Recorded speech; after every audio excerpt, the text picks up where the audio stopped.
La temporada de platja ha arribat i ara sí que tots els ingredients hi són. Temperatura de l'aigua, sol i també, des d'aquest cap de setmana, els serveis de socorristes. A la platja de la Barceloneta, l'Àngel Pons, ben equipat, per comprovar, Àngel, que tot és a lloc.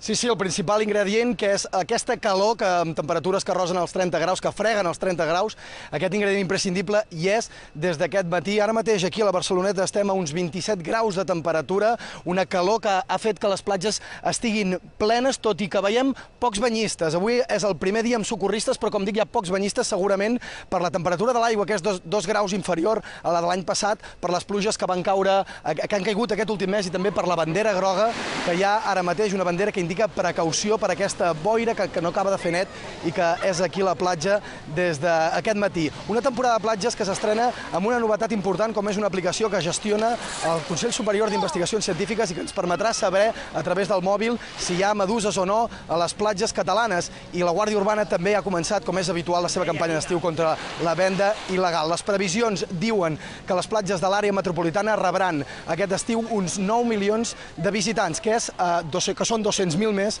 que l'any passat.